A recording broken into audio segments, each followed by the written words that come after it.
Welcome back, guys. I'm Zell, and today we're going to get a look at what's in this Protech knife sheath.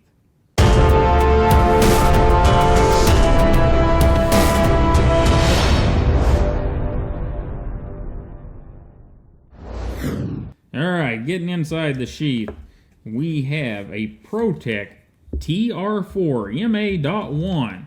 And what that means is it's a Protech Tactical Response Model 4 manual with a plain edge blade.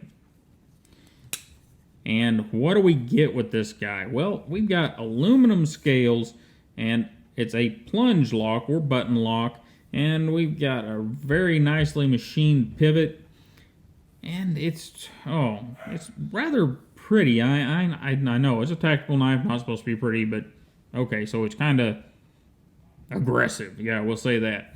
Anyhow, the aluminum has been coated and it's not slick. It's got a little bit of a tactile feel. It's not rough, but it's not something that's going to slip out of your hands.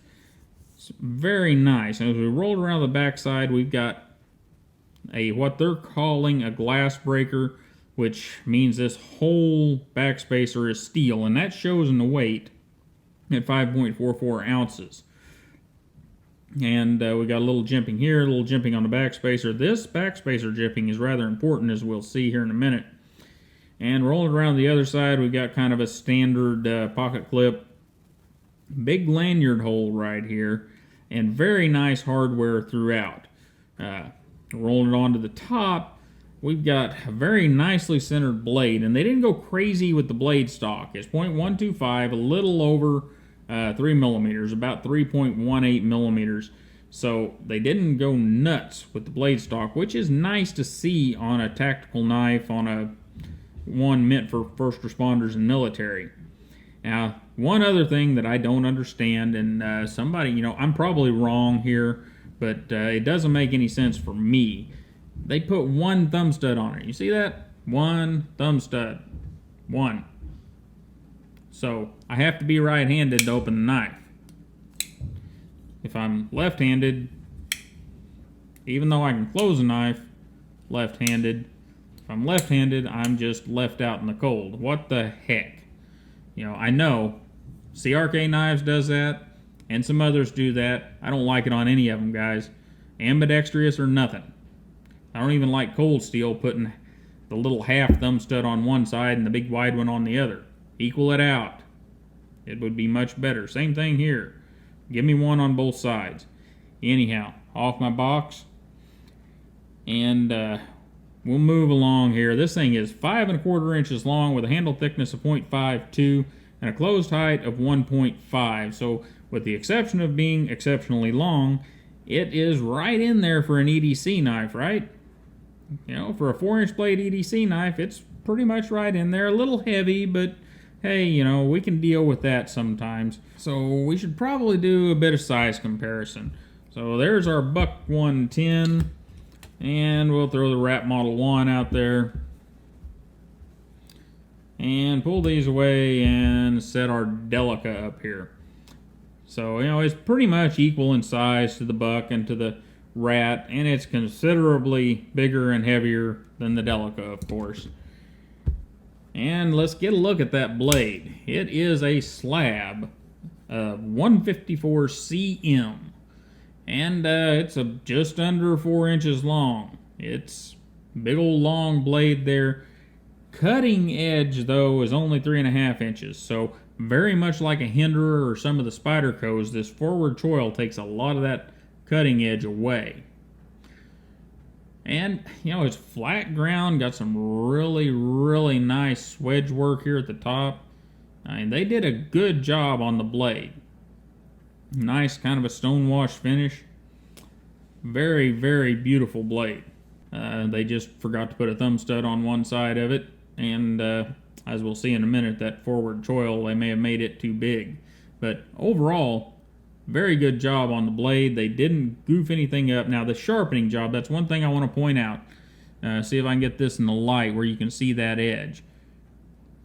So that edge is nice and consistent as we go down the blade till we get down here near the heel of the blade. Then it kind of falls off, gets skinny and funny. Well, I did some measuring. That's not thickness of the thickness behind the edge. The thickness behind the edge, they've done a pretty good job with it, and it's fairly consistent. That's just whoever sharpened it that day.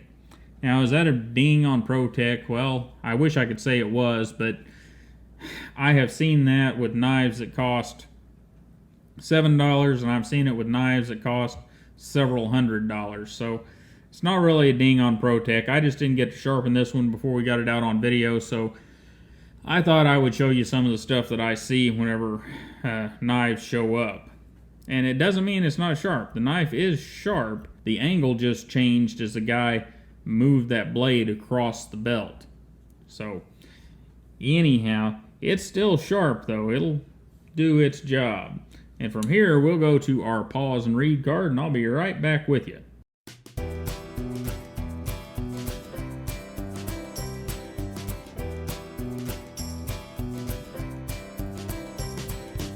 Alright, so this thing is a button lock on a standard pivot. I'm pretty sure we've got phosphor bronze bushings down in there. I have not taken it apart because, well, it's a brand new knife and it's not mine. It belongs to Todd Knife and Tools, so I didn't want to take apart a button lock and have little springs and everything running everywhere and have to chase them all down on a knife that is brand new to him.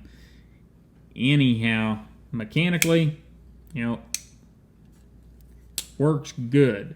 If you don't know how the button lock works, on a manual knife, it kind of provides your detent. Holds the knife blade closed and gives you enough that whenever you go to flick it, you got enough detent that it flicks pretty darn good. And whenever you open the blade, if you watch the lock there, it pops out. Now it's popped out, holds the knife in place, and locks up pretty solidly. Now, one thing about button locks, there's always a wee bit of rock in a button lock, it seems.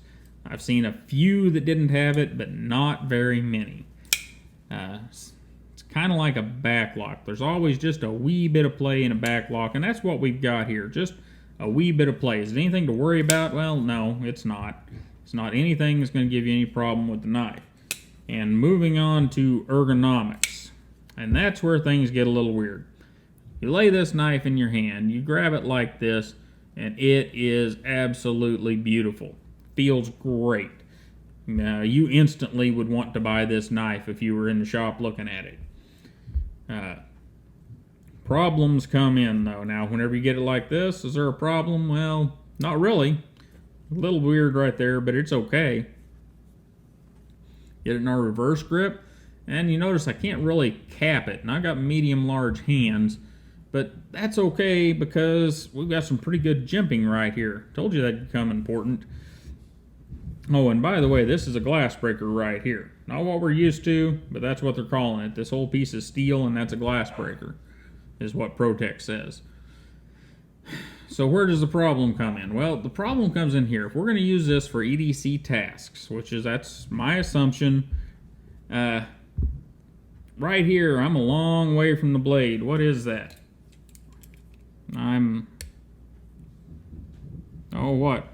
About 3/4 of an inch away from the blade. You know, that's fine if I'm just cutting up boxes or something, but if I need to do any detail work, I need to get a little closer. So I'm going to want to put my hand up in that forward finger choil, and the whole thing goes to hell.